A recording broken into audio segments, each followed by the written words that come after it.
আজকে ক্লাসে আমরা দেখব যে নরমালি এই যে চিত্রগুলো যে আছে মাইটোসিসের যে বিভিন্ন ধাপ, এই ধাপের ফিগারগুলো দেখা যায় পরীক্ষায় দেয়া থাকে, যে পরে উল্লেখ থাকে যে কোন ধাপটা কি, মানে এই চিত্র দেখে তোমার চিনতে হবে যে ধাপটার নাম কি। তারপরে হইতেছে যে ওই ধাপের বৈশিষ্ট্য চায়, বা এই ধাপে কি কি ঘটনা সংঘটিত হয়, অথবা দেখা যায় তার আগের ধাপ বা পরের ধাপ, এই সম্পর্কে দেখা যায় পরীক্ষায় প্রশ্ন আসে। যাই হোক, আমরা আজকে টোটাল মাইটোসিস কোষ বিভাজনটা দেখব, এবং আমরা দেখবো আজকে যে মাইটোসিস কোষ বিভাজনের ধাপসমূহ। তোমরা 9 10 পড়ছো, আর তোমাদের একবার মেবি পড়াও হয়েছে এটা। তো আজকের জন্য রিভিশন ক্লাস, যেহেতু আমরা খুব দ্রুত আমরা কন্টিনিউ করবো এটা। আর 2 নাম্বার হইতেছে, আমরা গতদিন বলছিলাম যে অনুধাবনের একটা প্রশ্ন আসছে যে মাইটোসিসকে যে সমীকরণিক বিভাজন বলা হয় কেন, যেটাকে আমরা কি বলতেছি, মাইটোসিস কোষ বিভাজনকে কি বলছি, যে সমীকরণিক বিভাজন কেন বলা হয়, কেন বলে। তো আমরা এই প্রশ্নগুলো আজকে আমরা মোটামুটি বুঝতে পারবো। মাইটোসিস কিন্তু অনেক ইম্পর্টেন্ট একটা টপিক, সবসময় দেখা যায় বোর্ড পরীক্ষাতে দেখা যায় যে এখান থেকে প্রশ্ন থাকতো। সাধারণত একটা ধাপের চিহ্নিত চিত্র দেয়া থাকে, দেয়া বলে যে এটা কোন ধাপ তুমি আগে চিনো, তারপরে বলে যে ওই ধাপের বৈশিষ্ট্যগুলো লেখো। তুমি জাস্ট যদি চিনতে পারো তাহলেই দেখা যায় তুমি 1 নাম্বার পেয়ে যাবা। যদি মেটাফেজ থাকে, মেটাফেজ তুমি চিনতে পারছো, দেখা যায় এটার জন্য 1 নাম্বার বরাদ্দ থাকে। তারপরে চাইলো যে এটার বৈশিষ্ট্য লেখো, তুমি 4টা বৈশিষ্ট্য দিলা, বাস ফুল মার্কস এগুলোতে। অথবা যদি 2টা ধাপ চায়, তো দেখা যায় একদম ফিক্সড মার্ক, মানে যা থাকে সবই মোটামুটি পাওয়া যায়, পুরা মার্কসই পাওয়া যায়। তো এই জন্য এই অধ্যায়টা যদি পরীক্ষা আসে, খুব ভালো করে আনসার করার চেষ্টা করবো, ফুল মার্কস পাওয়া যায়। তো দেখি মাইটোসিস কোষ বিভাজন সম্পর্কে আমরা প্রথম থেকে শুরু করি। মাইটোসিস কোষ বিভাজন কাকে বলে, আমরা একটু সংজ্ঞা থেকে শুরু করি। মাইটোসিস যে কোষ বিভাজন প্রক্রিয়ায়, বা আমরা আরো ক্লিয়ার করে বলতে পারি যে দৈহিক, সাধারণত আমরা দেখি দেহের কোষ বিভাজন, দেহ কোষের মধ্যে হয়ে থাকে, ডিপ্লয়েড কোষে এই কোষ বিভাজনটা হয়ে থাকে নরমালি। যে কোষ বিভাজন প্রক্রিয়ায় দেখা যায় নিউক্লিয়াস আর ক্রোমোজোম একবার করে বিভাজিত হয়। কি কি বলছি, যে নিউক্লিয়াস ও ক্রোমোজোম, ইভেন সাইটোপ্লাজম পর্যন্ত দেখা যায় তার একবার বিভাজিত হয়। নিউক্লিয়াস ও ক্রোমোজোম একবার বিভাজিত হয়ে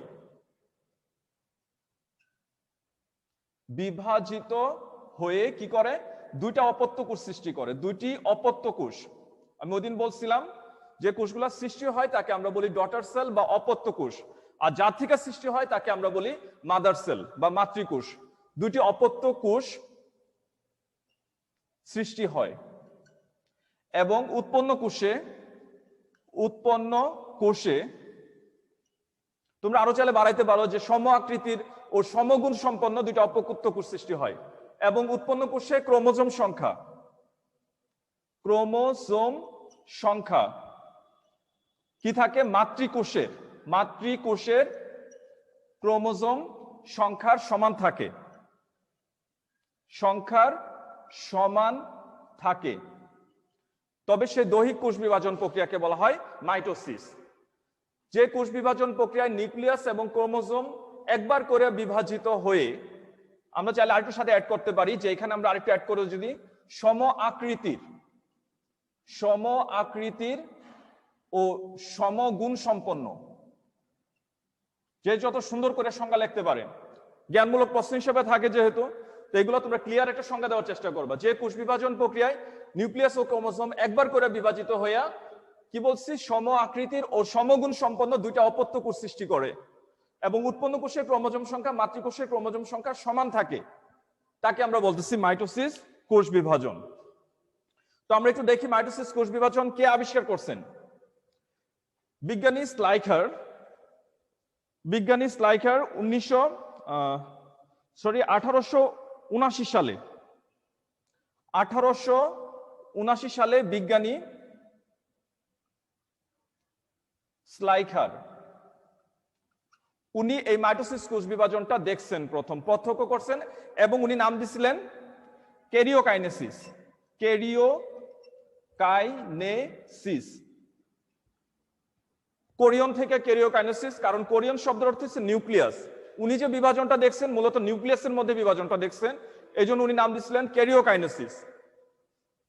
পরবর্তীতে আরেকজন বিজ্ঞানী ওয়াল্টার ফ্লেমিং, তার কয়েক বছর পরেই 1882 সালে আরেকজন বিজ্ঞানী ওয়াল্টার ফ্লেমিং,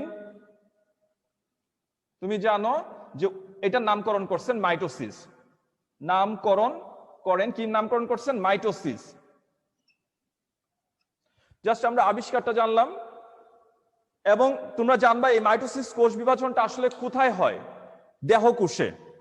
এই কোষ বিভাজনটা স্থান যদি আমরা জানি, এটা কোথায় সংগঠিত হয়? দেহকোষে, বিভাজনক্ষম কোষে। উদ্ভিদের ক্ষেত্রে আমরা জানি এটা কোথায় হয়? ভাজক টিস্যুর কোষে। ভাজক টিস্যুর কোষে। আমি ওই দিন একটা তালিকা দিছিলাম কোন কোন কোষগুলা বিভাজিত হয় না। ওই কোষগুলা বাদে দেখা যায় সর্বত্র এই মাইটোসিস কোষ বিভাজন প্রক্রিয়া চলতে থাকে। ইভেন তুমি জানো যে যখন জননকোষ সৃষ্টি হয়, জননকোষ সৃষ্টির 4টা ধাপ আছে: সংখ্যা বৃদ্ধি পর্যায়, বর্ধন পর্যায়, পূর্ণতা প্রাপ্তি পর্যায়, রূপান্তর পর্যায়। এই 4টা ধাপের মধ্যে সংখ্যা বৃদ্ধির যে পর্যায়টা, ওইখানেও কিন্তু মাইটোসিস হয়ে থাকে। শুধুমাত্র গিয়া পূর্ণতা প্রাপ্তি পর্যায়, ওইখানে গিয়া মিওসিস হয়। পূর্ণতা প্রাপ্তি পর্যায়ে মিওসিস হয়, সেকেন্ডারি স্পারমাটোসাইট বা সেকেন্ডারি ওসাইট সৃষ্টি হয়। তারপরে স্পারমাটিড বা উটিড সৃষ্টি হয় ওই মিওসিস প্রক্রিয়ায়। কিন্তু এর আগ পর্যন্ত যতবার বিভাজন হয় শুধুমাত্র মাইটোসিস কোষ বিভাজন হয়ে থাকে।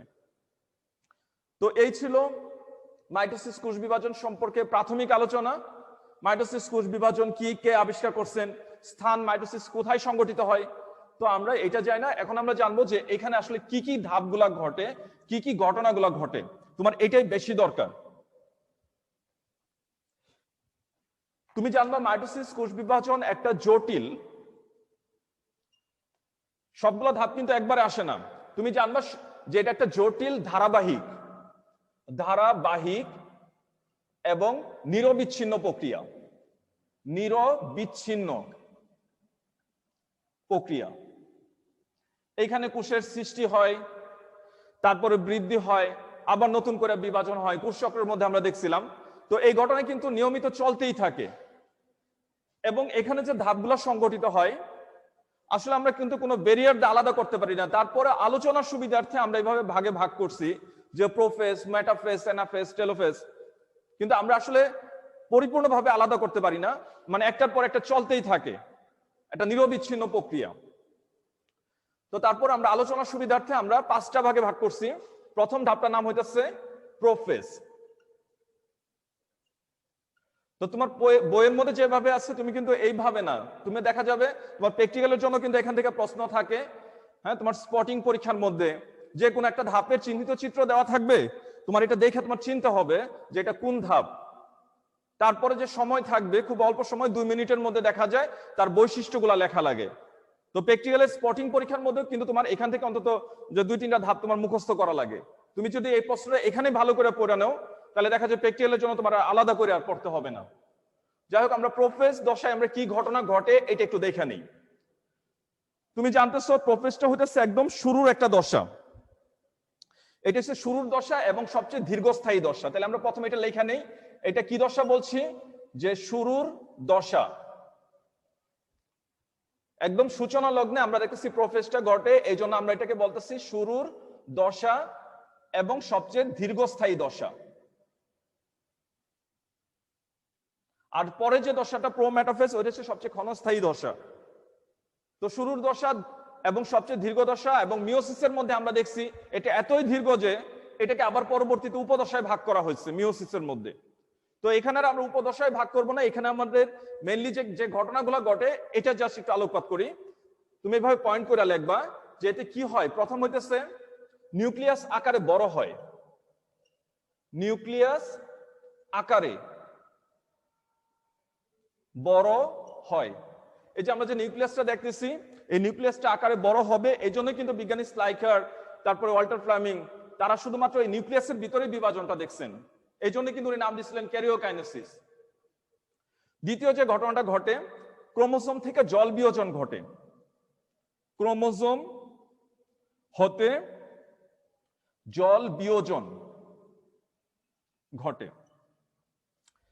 তো আমরা তো এর আগের দশায় আমরা জানি ক্রোমোজোম গুলো একদম ক্রোমাটিন তন্তু আকারে থাকে, এইভাবে সরু সুতার নেই, খুব ঘন সুতার নেই, এইভাবে থাকে। কিন্তু এখান থেকে আমরা দেখতেছি ক্রমাগত তাদের থেকে পানি বের হয়ে যেতে থাকবে, জল বিয়োজন হতে থাকবে, ফলে এই ক্রোমোজোম গুলা খাটো মোটা হইয়া দৃষ্টিগোচর হয়। জল বিয়োজন ঘটে, ফলে এরা কি হতে থাকে, খাটো হইতে থাকে, কেঁচুর মতো সে আস্তে আস্তে খাটো হয়ে যায়, খাটো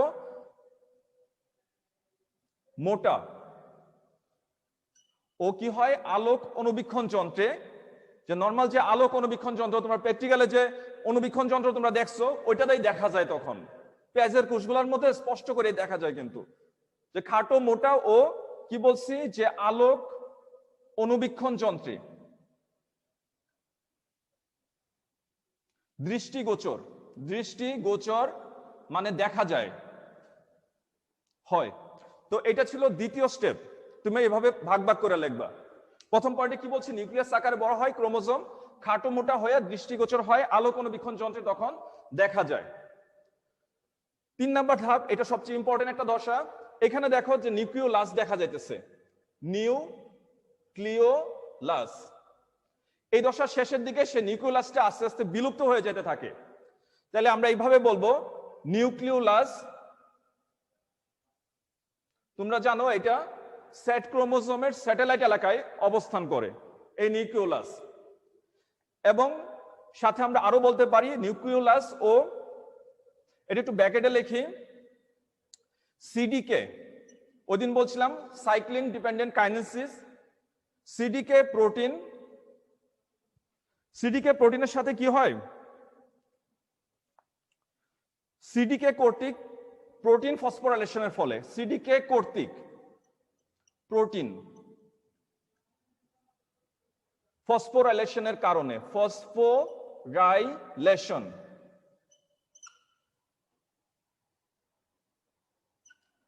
এর কারণে, আমি কথাটা আগে লেখা নেই তারপরে ব্যাখ্যা করতেছি। সিডিকে কর্তৃক প্রোটিন ফসফোরাইলেশনের কারণে কি হয়, নিউক্লিয়ার এনভেলাপ বা nuclear membrane, nucleolar envelope, envelope বা এটাকে আমরা নিউক্লিয়ার মেমব্রেন নামে চিনি। নিউক্লিয়ার মেমব্রেন বা নিউক্লিওলার এনভেলাপ এটা কি হয়ে যায়, অবলুপ্ত হয়ে যায়, অবলুপ্ত হয়ে যায়। তো দেখো সিডিকে হইতেছে একটা বিশেষ একটা ফ্যাক্টর। তো এখানে আরো অনেক অনেক প্রোটিন একত্রে প্রমোটার হয়ে আইসা যুক্ত হয়ে কি হয়, প্রোটিন ফসফোরাইলেশন ঘটে। এটা কি নিউক্লিয়ার যে মেমব্রেন থাকে, যে আমরা বাইরের দিকে যে নিউক্লিয়ার মেমব্রেন দেখতেছি, এখান থেকে কি করে, এখান থেকে এডিপি ফসফেট নিয়ে নেয়। এডিপি কি করে, এখান থেকে ফসফেট গ্রহণ করে, এবং গ্রহণ করার ফলে কি হয়ে যায়, কি হয়ে যাবে, এটিপি হয়ে যাবে। তো এখান থেকে যেহেতু সে ফসফেট নিয়ে নিছে, এসবের কারণে দেখা যায় এই বাইরের দিকে যে প্রাচীরটা থাকে, নিউক্লিয়ার মেমব্রেন যেটা থাকে, এটা আস্তে আস্তে অবলুপ্ত হওয়া শুরু করে। এইভাবে আস্তে আস্তে সে হারায় যেতে থাকে, ভাঙ্গা ভাঙ্গা অংশগুলো বিচ্ছিন্ন হয়ে যেতে থাকে। তাহলে আমরা এই কথাটা এভাবেই লিখবো, নিউক্লিওলাস ও নিউক্লিয়ার এনভেলাপ অবলুপ্ত হয়ে যায়। আমাদের লাইনটা এমন ছিল, নিউক্লিওলাস এবং নিউক্লিয়ার এনভেলাপ অবলুপ্ত হয়ে যায়। কিন্তু নিউক্লিয়ার এনভেলাপটা কেমনে অবলুপ্ত হয় বলছি, যে একটা বিশেষ একটা ফ্যাক্টর, সিডিকে ফ্যাক্টর, এটা কি করে, প্রোটিন ফসফোরাইলেশন করে। তার যে প্রোটিন জাতীয় যে উপাদানগুলো আছে সে কি করে, ফসফোরাইলেশন ঘটায়, যে পর্দা থেকে কি করে, ফসফেট নিয়ে নেয়, এবং তা এডিপির সাথে যুক্ত হয়ে কি তৈরি করে, এটিপি সৃষ্টি করে। তো এইভাবে দেখা যায় আস্তে আস্তে এই পদার্থগুলো শোষণ করার কারণে বাইরের পর্দা যে আবরণটা থাকে এটা আস্তে আস্তে বিলুপ্ত হয়ে যায়। তো এটা ছিল একটা ইম্পর্টেন্ট একটা ঘটনা। তো শেষের যে ধাপটা আমরা দেখবো, 4 নাম্বার যে ঘটনাটা ঘটে, তুমি এটা বলবা যে ক্রোমোজোম তার সেন্ট্রোমিয়ার বাদে, ক্রোমোজোম কি করে, তার সেন্ট্রোমিয়ার, আমরা ক্রোমোজোমের গঠন করছিলাম যে এই মাঝ বরাবর যেখানে ক্রোমোজোমটা পরবর্তীতে আলাদা হয়ে যায় সেই জায়গাটাকে আমরা কি বলি, সেন্ট্রোমিয়ার বলি, যেখান থেকে সে বিচ্ছিন্ন হয়ে লম্বালম্বি ভাবে দুইটা ক্রোমাটিডে পরিণত হয়। তবে সেই স্থানটাকে আমরা কি বলি? সেন্ট্রোমিয়ার। ক্রোমোজোম তার সেন্ট্রোমিয়ার বাদে, সেন্ট্রোমিয়ারে সে তারপরও যুক্ত থাকে, সেন্ট্রোমিয়ার বাদে কি হয়ে যায়? লম্বা লম্বি ফাটল সৃষ্টি হয়, ফাটল সৃষ্টি হয়। অর্থাৎ আমরা এভাবে বলতে পারি, এটা মনে করো ক্রোমোজোম, আর মাঝ বরাবর যে অংশটা সেটাকে আমরা কি বলতেছি? এখানে যেখানে ভাগ হবে তাকে আমরা বলতেছি সেন্ট্রোমিয়ার। এই সেন্ট্রোমিয়ার বাদে আমরা দেখতেছি মাঝ বরাবর একটা ফাটল সৃষ্টি হয়। দুইটা ক্রোমোজোম কিন্তু এখনো কিন্তু আলাদা হয় নাই, ক্রোমাটিড কিন্তু এখনো পরিণত হয় নাই, কিন্তু তার মাঝখানে দেখো একটা ফাটল তৈরি হয়ে গেছে। তো এটা এই দশার শেষের দিকে হয়ে থাকে। তাহলে দেখো আমরা কয়টা পয়েন্ট বলছি? 4টা পয়েন্ট। প্রথম বলছি কি, নিউক্লিয়াস আকারে বড় হয়, জল বিয়োজন হয় ক্রোমোজোম থেকে, ফলে ক্রোমোজোম গুলা খাটো মোটা হয়ে দৃষ্টিগোচর হয়, আলো কোণবীক্ষণ যন্ত্রে দেখা যায়। নিউক্লিওলাস এবং নিউক্লিয়ার এনভেলপের শেষের দিকে কি হয়ে যায়? অবলুপ্ত হয়ে যায়। এবং সর্বশেষে যখন সে পরবর্তীতে প্রোমেটাফেজ পর্যায়ে যেতে থাকে, ওই সময় কি হয়? তার সেন্ট্রোমিয়ার বাদে তার মাঝ বরাবর একটা ফাটল সৃষ্টি হয়ে যায়। তো এই ছিল প্রথম দশা, প্রোফেজ। আশা করি লিখতে পারছো। আর যদি না লিখতে পারো স্ক্রিনশট দিয়ে রাখো, পরবর্তীতে এইভাবে লেখা নিবাই পয়েন্টটা। এইভাবে মুখস্থ করলে তোমার দেখা যায় প্র্যাকটিক্যালের সময় সুবিধা হবে। আর সৃজনশীলের স্যারেরা কিন্তু এইভাবে পয়েন্ট করে লেখাটা আশা করেন, যে এইভাবে লেখলে স্যারদের কাছে দেখা যায় যে ওনারা বুঝতে পারেন যে তোমার পয়েন্ট সবগুলো ঠিক আছে কিনা। তো আমরা প্রোফেজ আপনারা দেখছি, এবার আমরা দেখব পরবর্তী দশা, প্রোমেটাফেজ। পরবর্তী দশাটার নাম হইতেছে প্রোমেটাফেজ। এর নিচে যে ফিগারটা আমরা এখানে আঁকবো, প্রোমেটাফেজ।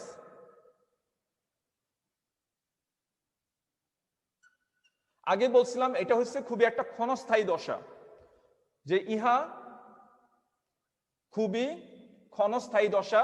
মেটাফেজ শুরুর পূর্বর দশা, এই জন্য এটাকে আমরা বলতেছি প্রোমেটাফেজ দশা। ইহা খুবই কেমন দশা বলছি? যে ক্ষণস্থায়ী দশা। তো আমরা এখান থেকে শুরু করতেছি।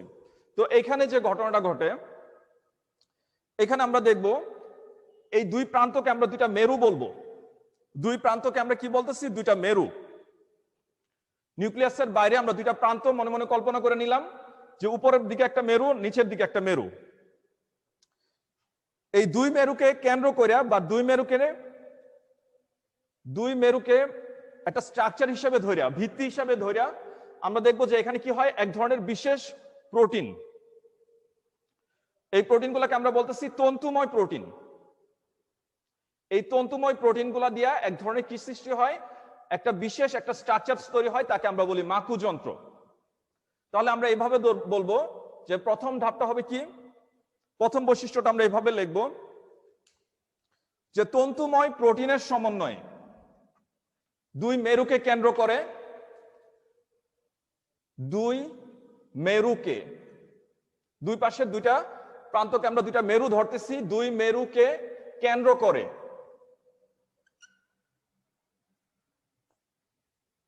কি বলছি? এক ধরনের বিশেষ প্রোটিন, তন্তুময় প্রোটিন,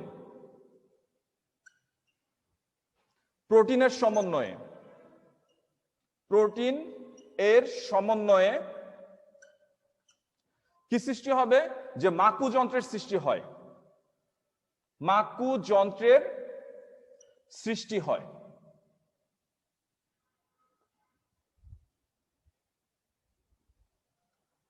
মাকু যন্ত্র হইতেছে তাঁতিরা যখন কাপড় বুনে, তারা কাঠ দিয়া এমন একটা ত্রিকোণ আকৃতির বা এরকম একটা সুচালো একটা স্ট্রাকচার তারা নির্মাণ করে। একটা গঠন থাকে তাদের কাছে, কাঠের নির্মিত অথবা প্লাস্টিক দ্বারা তৈরি থাকে, যার দুই পাশে দেখা যায় তারা সুতা পেঁচায় রাখে। এভাবে দুই প্রান্তে সুতা পেঁচায় রাখে। দেখা যায় কাপড় সেলাই করতে অথবা জাল বুনতে তারা এটাকে ব্যবহার করে। ওই বড় বড় খুপের যে জালগুলো আছে, ওই যে মাছ ধরার জন্য যে বড় যে খুপের মাঝখানে নটগুলা বড় থাকে, তো ওই জালগুলা নির্মাণের জন্য দেখা যায় এই ধরনের একটা বিশেষ স্ট্রাকচার, তাকে আমরা বলতেছি মাকু। মাকুটা কেমন? আমরা জাস্ট খালি শেপটাই চিন্তা করব। দুই প্রান্ত থাকে সুচালো, মাঝখানটা থাকে চওড়া। এখানেও দেখো দুই প্রান্ত কি আছে? সুচালো, আর মাঝখানে আমরা দেখতেছি কি আছে? চওড়া অবস্থায় আছে।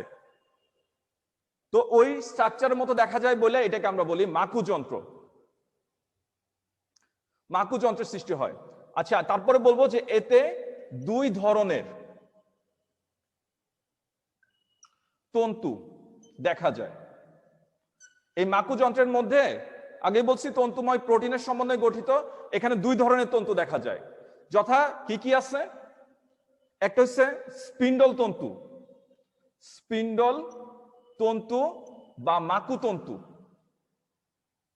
আমরা সব তন্তুকেই বলতে পারি স্পিন্ডল তন্তু বা মাকু তন্তু, এবং আরেক ধরনের তন্তু, সেই তন্তুটাকে আমরা বলি আকর্ষণ তন্তু। আকর্ষণ তন্তু, বা এটাকে আমরা ইংলিশে বলি ট্র্যাকশন ফাইবার। ইংলিশে এটাকে কি বলি? ট্র্যাকশন ফাইবার বা ক্রোমোসোমাল তন্তু আমরা বলতে পারি।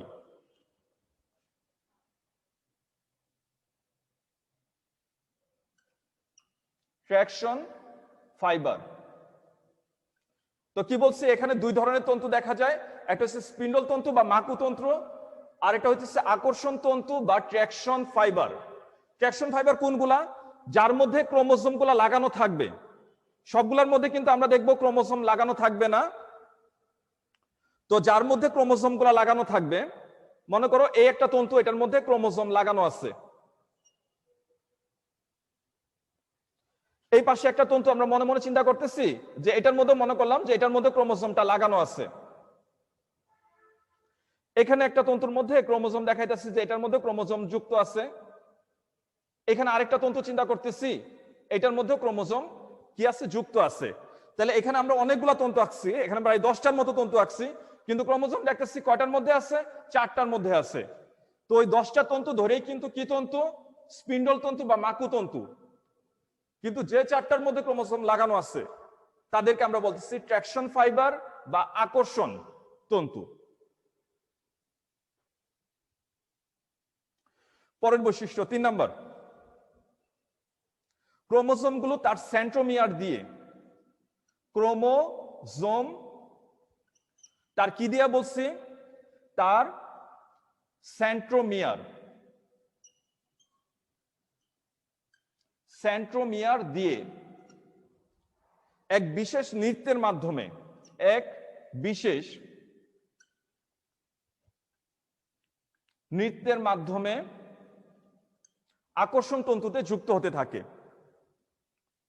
আকর্ষণ তন্তুতে কি হতে থাকে বলছি? যে যুক্ত হতে থাকে। ক্রোমোসোম এক বিশেষ নৃত্যের মাধ্যমে, এটাকে ইংলিশে বলা হয় ক্রোমোসোমাল ড্যান্সিং। আমরা সহজভাবে বুঝবো যে ক্রোমোসোমটা কাঁপতে থাকে, ক্রোমোসোম গুলা কাঁপতে থাকে, কাঁপতে কাঁপতে দেখা যায় যে সে কি করে? একটা তন্তুর মধ্যে এসে যুক্ত হয়। তো আমরা দেখতেছি দুই প্রান্তে ছিল মেরু, আর মাঝখানে যে অঞ্চলটা তাকে আমরা বলতেছি বিষুবীয় অঞ্চল, বিষুবীয় অঞ্চল। আর দুই প্রান্তে কি বলছিলাম? যে দুইটা মেরু থাকে। তো তুমি আঁকার সময় এইভাবে আঁকবা, দুইটা ক্রোমোসোম দেখাবা উপরের দিকে আছে, আর দুইটা ক্রোমোসোম দেখাবা নিচের দিকে আছে। অর্থাৎ বিষুবীয় অঞ্চল থেকে দেখাবা দুইটা উপরে আছে, দুইটা নিচে আছে। এইভাবে তুমি মোট 4টা ক্রোমোসোম দেখাবা, তাদের সেন্ট্রোমিয়ার দিয়ে একটা বিশেষ নৃত্যের মাধ্যমে আকর্ষণ তন্তুতে যুক্ত হতে থাকে। অন্তত 4টা বৈশিষ্ট্য লিখবা। 3টা বৈশিষ্ট্য হয়েছে, 4 নম্বর বৈশিষ্ট্যটা এভাবে লিখবা যে এখানে দেখো এখনো কিন্তু নিউক্লিওলাসটা হালকা দেখা যাইতেছে। নিউক্লিয়াসটা তুমি দেখাইবা এখানে হালকা দেখা যাইতেছে এরকম করে, এবং নিউক্লিয়ার মেমব্রেনও দেখো হালকা দেখা যাইতেছে, ডট দেওয়া ছিল।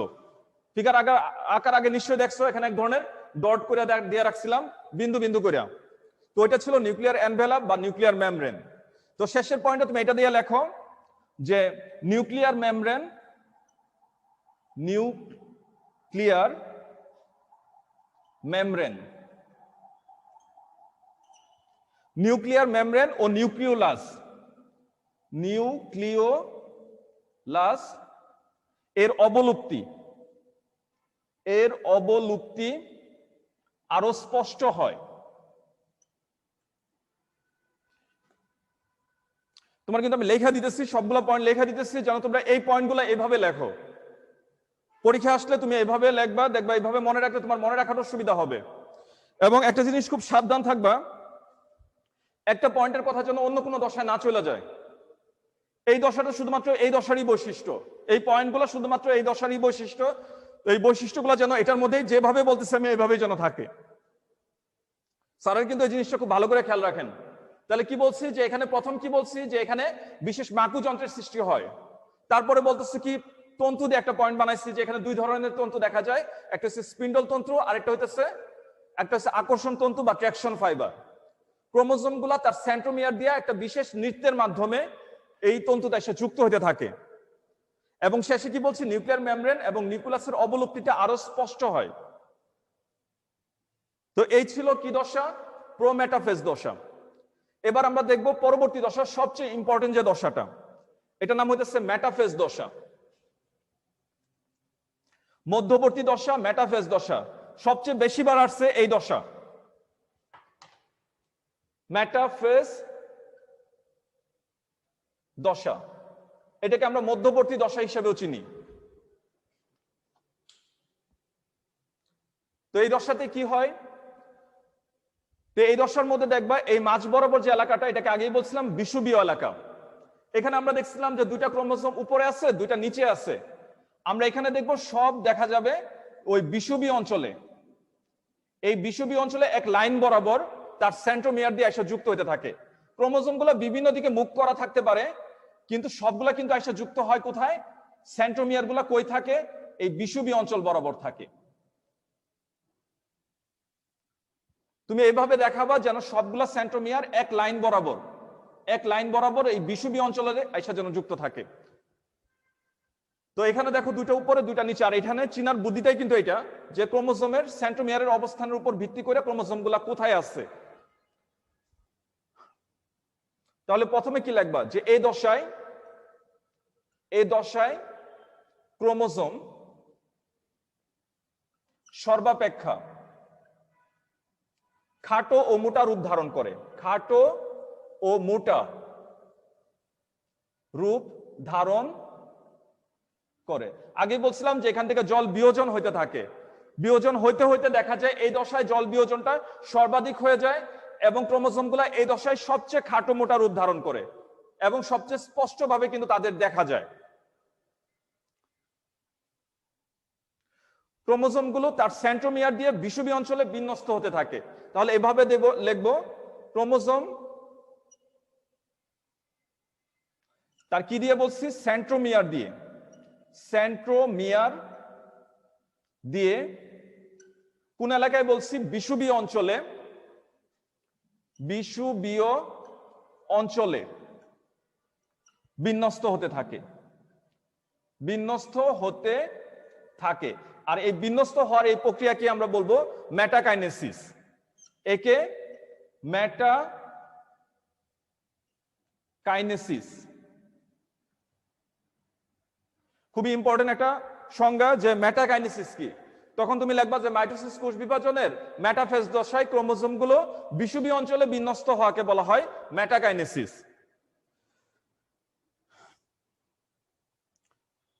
তারপরে কি বলবো যে এই দশায় দেখো, খেয়াল করে দেখো, এখানে কোনো নিউক্লিয়ার মেমব্রেন এবং নিউক্লিওলাস এগুলা কিন্তু কোনো অস্তিত্বই নাই। তাহলে 3 নম্বর পয়েন্ট আমরা এইভাবে বলবো যে নিউক্লিয়ার মেমব্রেন ও নিউক্লিওলাস কি হয়ে যায়? সম্পূর্ণরূপে বিলুপ্ত হয়ে যায়। সম্পূর্ণরূপে কি হয়ে যাবে? বিলুপ্ত হয়ে যায়। আর এই দশার শেষের দিকে কি হয়? এই দশার শেষের দিকে সেন্ট্রোমিয়ার বিভাজিত হতে থাকে। অর্থাৎ সেন্ট্রোমিয়ারে কিন্তু এখনো তারা যুক্ত আছে, মাঝ বরাবর ফাটল হয়েছে, দুইটা ভাগে কিন্তু এখন ভাগও হয়ে গেছে। এখানে জাস্ট একটা ফাটল দেখছিলাম, কিন্তু এখানে দেখা যাইতেছে স্পষ্ট তার আস্তে আস্তে সরে যেতেছে এবং একটা সময় দেখা যায় একটা ক্রোমোসোম থেকে যে ক্রোমাটিড সৃষ্টি হয়ে যাবে। কিন্তু এই দশার শেষের দিকে আমরা দেখব তাদের সেন্ট্রোমিয়ার বরাবর তারা বিভাজিত হয়ে আলাদা হয়ে যাবে। আর এই সেন্ট্রোমিয়ার বরাবর বিভাজনটা কখন ঘটবে? এই দশার শেষের দিকে। যেহেতু দশার শেষের দিকে, আমরা কিন্তু এই ফিগারের মধ্যে কিন্তু এটা দেখাবো না। তো এটা ছিল মেটাফেজ দশা। এরপরে যে দশাটা, এটা হচ্ছে টেলোফেজ দশা।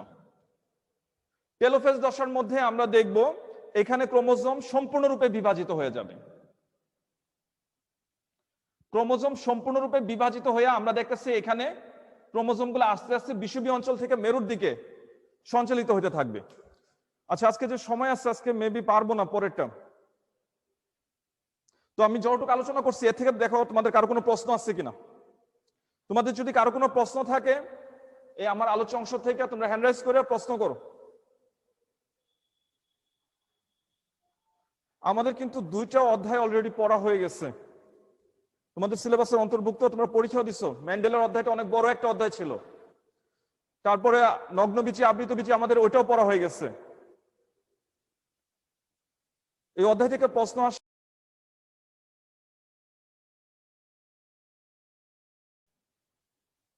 এই অংশ থেকে যেহেতু প্রশ্ন আসে আমরা এই অংশটা একটু ধীরে ধীরে পড়ি, ইম্পর্টেন্ট অংশ। বলো তোমাদের কারো কোনো প্রশ্ন থাকলে প্রশ্ন করো হ্যান্ড রাইজ করে, অথবা মেসেজ বক্সে প্রশ্ন লেখা পাঠাও। পরের স্টেপগুলো আমরা সামনের ক্লাসে দেখব, মাইটোসিসের গুরুত্ব আমরা সামনের ক্লাসে দেখব। রাকায়েত হ্যান্ড রাইজ করছো, বলো। আসসালামু আলাইকুম। ওয়ালাইকুম আসসালাম। স্যার কাইনেটোকোর কি? কাইনেটোকোর আমরা ক্রোমোজোমের মধ্যে দেখছিলাম, একটু খেয়াল করে দেখো। আমরা তো কয়েকটা ক্লাস আগেই ক্রোমোজোম পড়ছিলাম। এই ক্রোমোজোমের মধ্যে আমরা দেখছিলাম যে এরকম থাকে, ভাগ করে যখন দেখাইছিলাম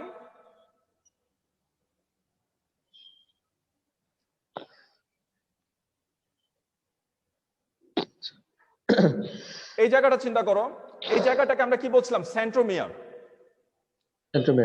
এই যে জায়গাটাকে কি বলছিলাম? সেন্ট্রোমিয়ার। আমরা দেখছিলাম এখানে একটা অবকাঠামো দেখা যাইতেছে, এই যে একটা অবকাঠামো, আচ্ছা একটা আলাদা রং দেয়া, এই লাল রং দিয়ে যেটুকু মার্কিং করছি এই জায়গাটুকুকে বলা হয় কাইনেটোকোর। এই জায়গাটুকুকে বলা হয় কাইনেটোকোর। কাইনেটোকোর। তাহলে এখানে আমরা সেন্ট্রোমিয়ারের যে স্থানটা যেখানে থাকে সেন্ট্রোমিয়ার, এখানে যে স্ফীত জায়গাটা দেখতেছি এগুলা কি দ্বারা তৈরি হয়? মাইক্রোটিবিউলস দ্বারা তৈরি হয়, এবং পরবর্তীতে এখানে এসে মোটর প্রোটিন যুক্ত হয়ে এটাকে ভাগ করে, সেন্ট্রোমিয়ারটাকে ভাগ করে দেখা যায় অপত্য ক্রোমোজোম সৃষ্টি করে। তাহলে এখানে যে অবকাঠামোটা আমরা দেখতেছি, এই যে বুল যে অঞ্চলটা দেখতেছি এটাকে বলা হয় কাইনেটোকোর। স্যার এই জায়গাটুকু একটু ক্লিয়ার করবা। এখানে যে কুঞ্চনটা থাকে এটাকে আমরা বলি মুখ্য কুঞ্চন। মুখ্য কুঞ্চন, এই কথাগুলো যেন ক্লিয়ার থাকে, ধারণাটা যেন স্পষ্ট থাকে। এই জায়গাটাকে আমরা বলতেছি সেন্ট্রোমিয়ার। এখানে যে কুঞ্চিত এলাকা, যে ড্যাপ খাওয়া যে জায়গাটা হচ্ছে এটাকে বলা হয় মুখ্য কুঞ্চন। আর এখানে যে স্ফীত জায়গা বলের মতো এটাকে বলা হয় কাইনেটোকোর। বড় কুঞ্চন। বুঝতে পারছো? জি স্যার। হ্যাঁ, thank you. Naimal Hasan hand raise করছো, বলো। স্যার কয়েলিং প্রক্রিয়াটা কি স্যার? কয়েলিংটা হইতেছে, আমরা আগেই পড়ছিলাম যে ওই যে কি বলে এস পর্যায়। এস পর্যায়ের মধ্যে আমরা দেখছিলাম, এখানে বলছিলাম যে ক্রোমোজোমগুলা, ক্রোমাটিন তন্তু যা থাকে এই তন্তুগুলা দ্বিগুণ হয়ে যায়। এই ক্রোমাটিন তন্তুগুলা দ্বিগুণ হয়ে কই থাকে? এইগুলা এই ক্রোমোজোমের ভিতরেই কিন্তু থাকে। ক্রোমাটিন তন্তুগুলা দ্বিগুণ হয়ে ক্রোমাটিড আকারে এই ক্রোমোজোমের ভিতরে থাকে। যখন এখান থেকে পানি বিয়োজন হইতে থাকে তখন এগুলা আরো সংকুচিত হয়ে যায়, আরো সংকুচিত হয়ে যায়, ঘন হয়ে যায়। আরো সংকুচিত হয়ে মনে করো ঘন হয়ে যাইতেছে। ক্রোমোজোম যখন খাটো মোটা হয় আরো সংকুচিত হয়ে আরো ঘন হয়ে যেতেছে। একটা সময় দেখা যায় আরো ঘন হয়ে খুব কাছাকাছি চলে আসে। ক্রোমোজোমগুলোর অনেক অনেক পেজ দেখা যায় জল বিয়োজনের ফলে এই কাছাকাছি চলে আসে। তো এই যে ঘটনাটা ঘটতেছে এটাকে বলা হয় কয়েলিং। কুণ্ডলায়িত হওয়া, অধিক মাত্রায় কুণ্ডলায়িত হওয়াকে বলা হয় কয়েলিং। বুঝতে পারছো? আরো কারো কোনো প্রশ্ন আছে? প্রশ্ন থাকলে হ্যান্ড রাইজ করে প্রশ্ন করো, অথবা মেসেজ বক্সে লেখা পাঠাও।